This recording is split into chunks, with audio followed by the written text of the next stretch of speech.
170 ka mga octogenarians ug nonagenarians nga mga taga Lapu-Lapu City nakadawat sa ilang tag 10,000 pesos nga cash gift gikan sa National Commission of Senior Citizens. Si Luan Mirundina sa report. Gidagsa sa mga lolo ug lola nga mga octogenarians ug nonagenarians ang Senior Citizen Community Care Center sa Plaza Rizal ganihang buntag kay didto gipahigayon ang payout sa tag 10,000 pesos nila nga cash incentives. Sila kadtong nitungtong sa milestone age nga 80, 85, 90 ug 95 anyos sukad March 17, 2024 dihang napalabang ang Republic Act 11982 kon Expanded Centenarian Act hangtod December 31, 2024.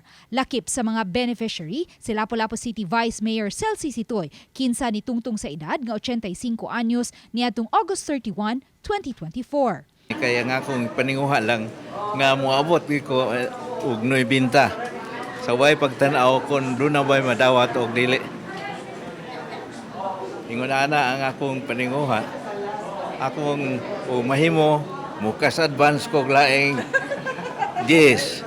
Ako ipasalig nga moabot kog noy binta. Gibutyag usab sa Vice Mayor nga tungod sa taas na niya nga pangidaron, kini nakaron ang iyang katapusang termino sa pagpangalagad sa katawhan. Matod sa taga National Commission of Senior Citizens Region 7 kon NCSC 7, ang Lapu-Lapu City ang labing daghang octogenarians ug nonagenarians sa tuig 2024 nga niabot sa 170 ug nakakomply sa mga rekisito ug nalakip sa mga na-schedule sa payout karong adlaw. 93 kanila, edad 80 anyos, 54 kanila, nag-edad og 85 anyos, 17 ang nakaabot sa edad nga 90 anyos ug aduna usay unom nga nag-edad og 95 anyos. Apan kay usa lang ang representante sa NCSC 7 nga nipahigayon sa payout, may pipila nga nitsabaw sa kahinay sa dagan sa payout. Mato ni Mayor Cindy King-Chan, gitahasan na niya ang OSCA Focal nga sa sunod payout, ilain-lain ang schedule sa payout aron di madugay ug paabot ang mga octogenarians ug nonagenarians. There's always room for improvement.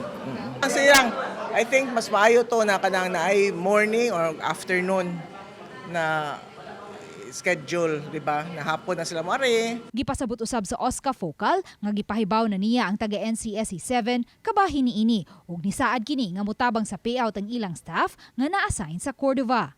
Amo yung istoryahan sila ma'am nga alas 9, pwede po mo ari alas 10, pero basta gani payout ma'am alas 6 naa naman gud sila ma'am. Uy, so mauna ang ato ang kuan gyud sa atong mga senior bisan gani sa ato ang mga year end, mid year, sayo gyud kay na sila. Sa katapusang semana sa buwan sa Nobyembre, mupahigayon na usab og payout ang NCSC 7 alang sa mga senior citizens nga nitungtong sa milestone age karong tuiga apan wa malakip sa mga nakadawat sa unang tulo ka batch sa payout. Sa mga octogenarians ug nonagenarians nga nakaschedule pagdawat sa ilahang cash gift karong adlaw, apan napakyas pag-claim niini matod sa taga-OSCA adto na ninyo kinikuhaon sa buhatan sa NCSC 7 sa provincial capital. Uban ni Marlon Mulgazo, Luan Mirondina, Balitang Bisdak.